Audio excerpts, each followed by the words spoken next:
Hey everybody, welcome to today's webinar on transforming your video using AI. So we're going to cover a few different things today, but everything we're going to go over is going to be related to how AI is now working to transform your videos and make them even better than ever before. So in MarketScale Studio, your home for everything community building, AI is now part of everything that you do. AI is now being used to bring the knowledge, the level, and the skill of a dedicated producer to each of your videos. So we're going to go over how AI edit request is working on your videos, what exactly it is, how it was built, and we're also going to go through a walkthrough of a good AI request and the video it resulted in, followed by a Q&A and a demonstration of making one from scratch. So let's go ahead and dive in. Shannon, she's going to go ahead and share her screen, and we'll get started from there. Alrighty. So right now, let me pull up the video. This is an example of one that we've done recently. We have Zach here, and he is recording what we call a director's video. And this is basically just a way for our DMS to have a one-way call with the editor. So I definitely recommend, if you like communicating in this way, you can do this as well for any of your projects. Zach is just going through and talking to the editor about what this video is supposed to look like, what the music style is going to be, what the vibe is going to be for the video, what story we're telling. So I definitely recommend you guys feel free to use Studio in this way as well. But we'll go into the proofing room and we'll see the direction that Zach provided, as well as the AI tool. The benefit, real quick, the benefit of doing a director's video, not only is it, like Shannon said, your one-way call with the editor, it also allows you to download anything that's in your mind on video directly to the editor. It might sometimes feel hard or difficult to type it out, make sure it's really easy to understand, because I know I can talk a lot better than I can type out, because I can just talk forever.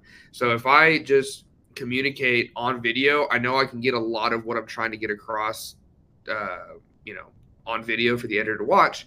But now that I have that, I can do a more summarized version that's that's detailed, but more summarized than my train of thought on the edit request that I input.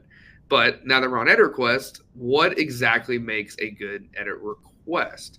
So Shannon, who is what I like to call our master editor, she'll kind of quickly go over what makes a good edit request.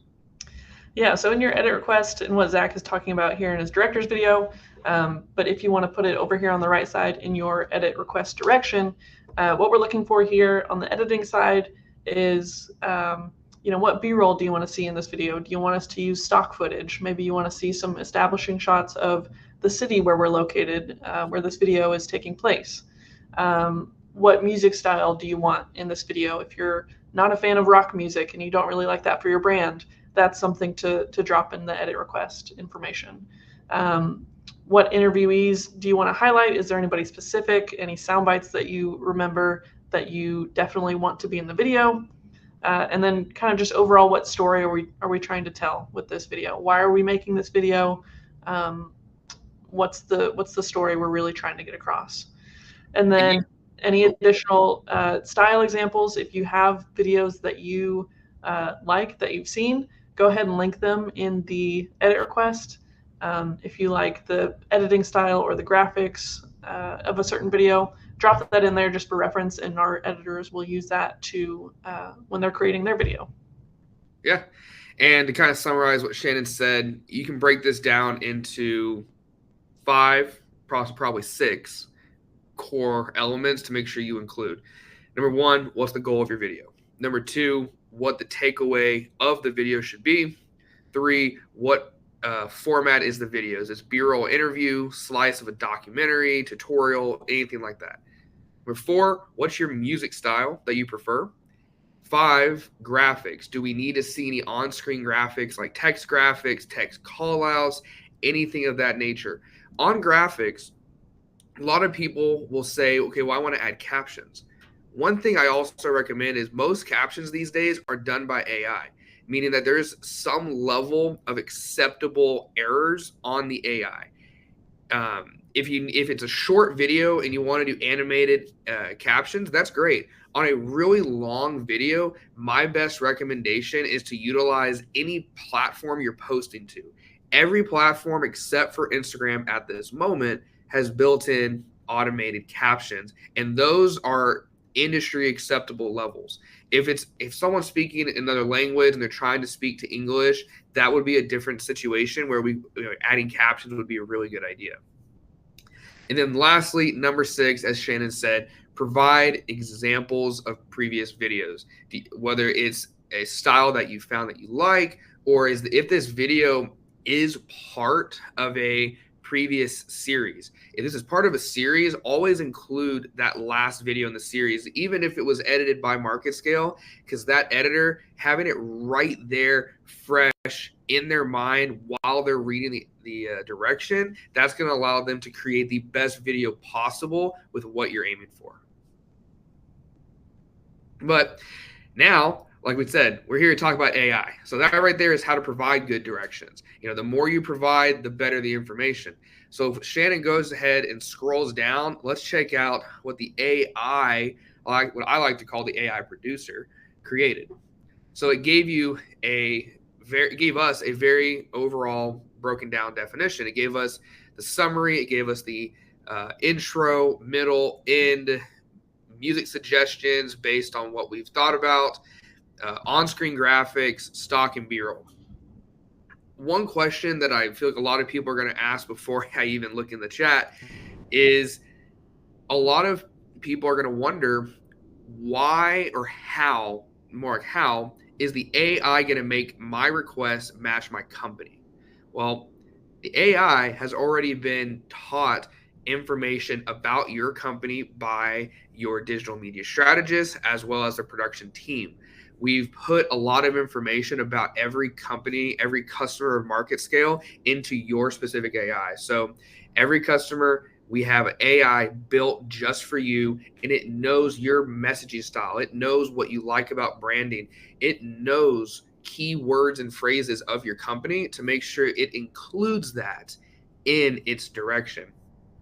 Now, it takes the transcript of the video. If you record a soundbite, as this is an on-site style, if you record a soundbite talking about expert thought leadership, the AI is going to take the transcript of what you're saying, read that, pair that with the information about your company, and then also take the directions you provide about what the goal is, combine all of that, and produce a full AI director note, just like you see right here on the screen. So it's doing a lot of work for you, and all it needs from you is clear directions.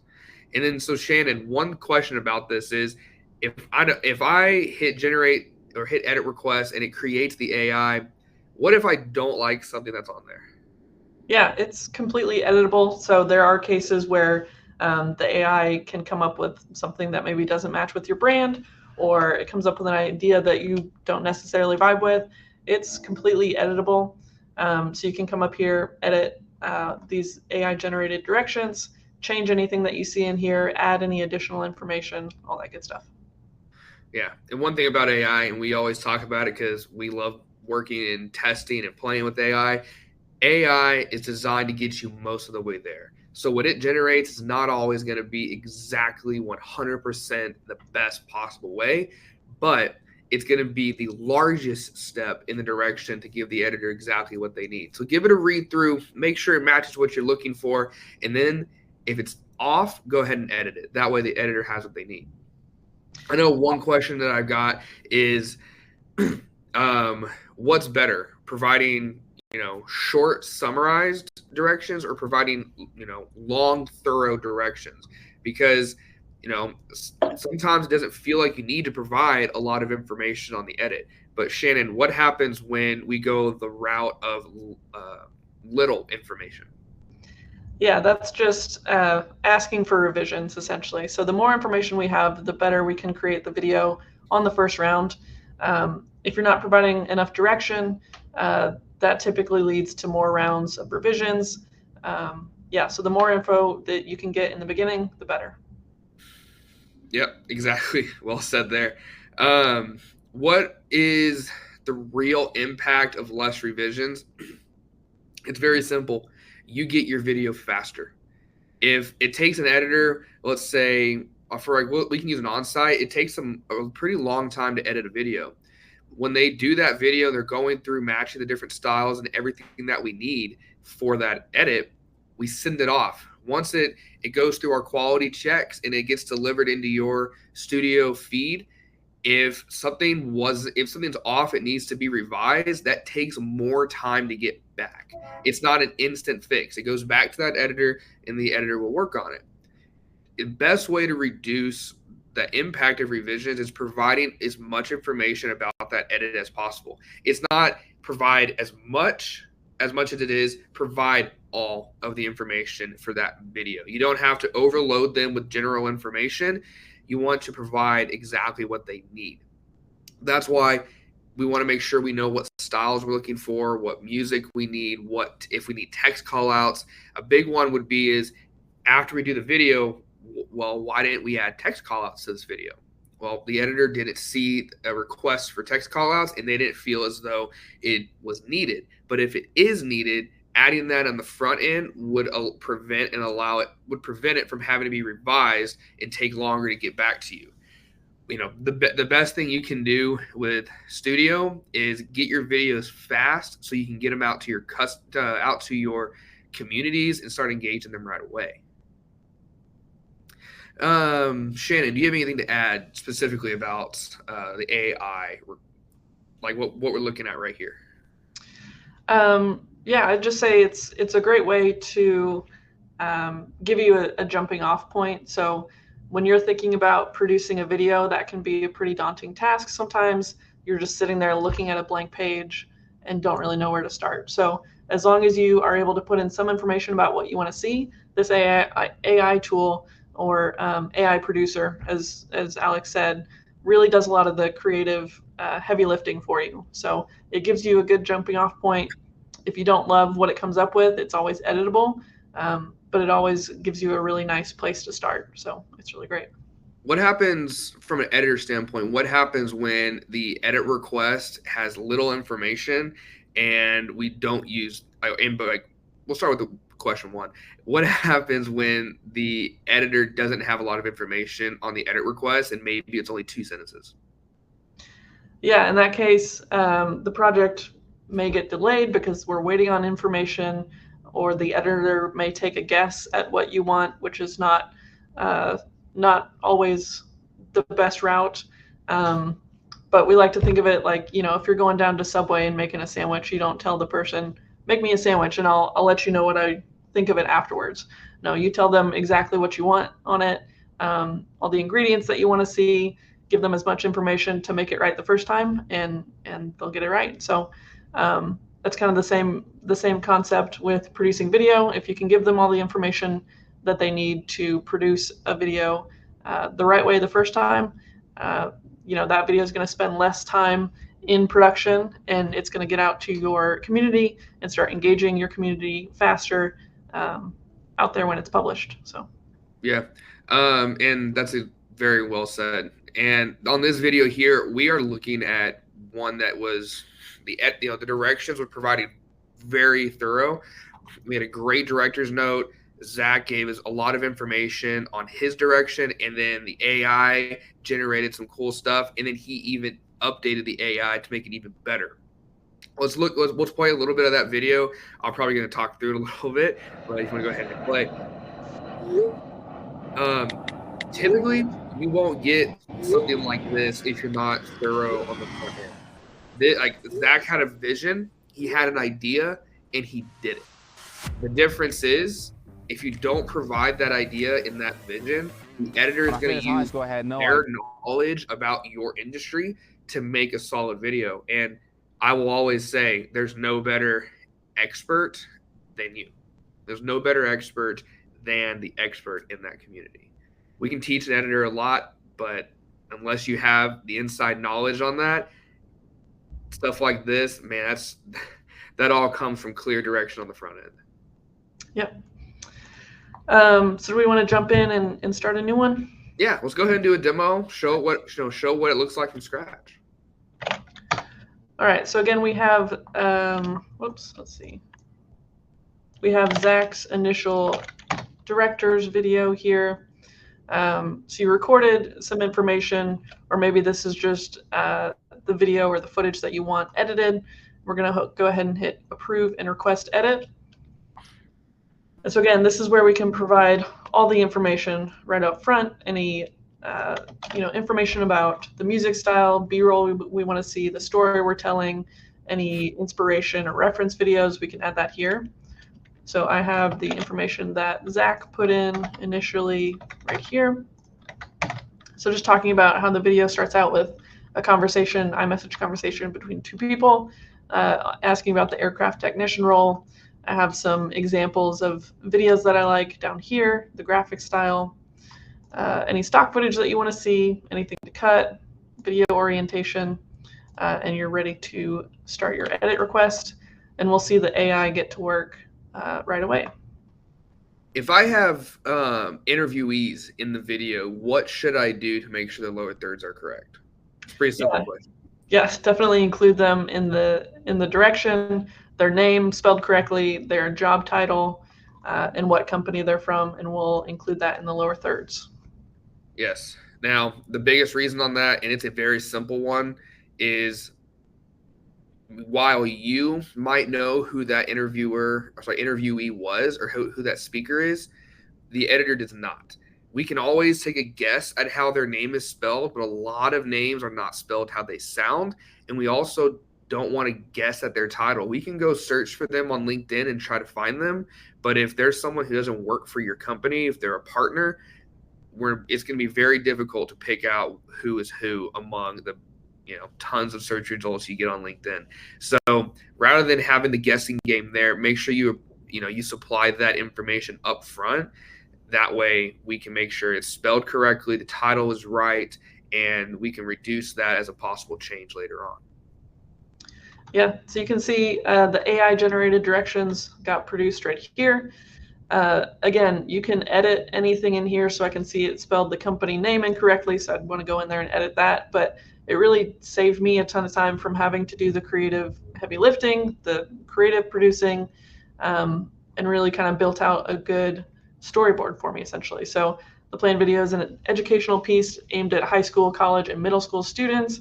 So it took the transcript from what Zach said in his video here, combined it with the edit direction here, and produced a intro, middle, and music suggestions, on-screen graphics, stock and B-roll suggestions. So, really gives you as the producer a really good jumping off point, and also gives the editor some creative direction as well that they may not have gotten in your initial direction that you provided up here. Perfect. Yeah. I mean, and that's the thing. The AI tool, it is that easy. We did a very quick, demonstration on it because it is easy. As long as you provide that information, it knows what to do.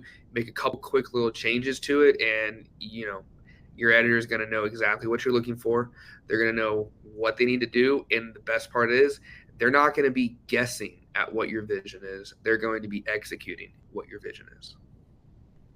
Yeah, absolutely. Now is a great time to kind of go ahead and take us into a Q&A. We've been answering questions as we've been going. If you have any questions, go ahead and drop them in the chat, and we'll make sure to leave to answer them. Got one question. Sometimes I'm going to read it out so Shannon and I can go over it. Sometimes I put a document like a transcript with text areas highlighted or an overview of the production, but AI cannot read the file. So it creates a generic request. Should I cut and paste that into the request, or reading a doc coming soon? That feature coming soon. We are working on a feature similar to that so we can read attachments. I would say at this time, I would copy and paste the most relevant information out of the document and into the request so it can provide the best direction possible. I don't think you really don't need to copy all of it. I would say only copy the most important parts and just summarize it. Provide a summarized analysis of what is requested in the document, and then that will allow the editor to look between the two, so they have their summary, they have your request, and they have the AI to compare it to. That's a really good question. Yeah. Shannon, you want to take this next one? Yeah, John said, for video direction, I feel like that means a lot of things to a lot of people. For example, some would say it's just outlining the goal of the videos. Others would say it's more specific direction on technical things like what music to use, etc. Yeah, so it really kind of depends on how much of a specific vision that you have. If you don't really have much of a creative vision, you just know the goal of the video, and you want to leave that up to the editor or to the AI to kind of help you with that. That's kind of what the AI is there for. So you put in the goal, it can supplement with some creative vision for you, and the editor can take that and run with it. But if you do have a very specific vision of what you want that video to be, definitely put that in the initial edit request so that the AI kind of uses that along with whatever it comes up with as well. Yeah, that's perfect. Of course, I got a call at the same time. Didn't mean to do that. Thought it was on silence. That right there kind of concludes. It does conclude AI edit request. If you do have any questions on it, you can always reach out to your digital media strategist. If you have very specific questions related to how it works and different things like that, they can get in touch with Shannon and I, or you can email me at alex@marketscale.com, and I will do my best to guide you through utilizing AI in the best possible way to make the best video. If you have any other questions, we are always here to guide you through this to make the best community generating content we possibly can. Thank you guys for attending, and have a great rest of your day. Thank you.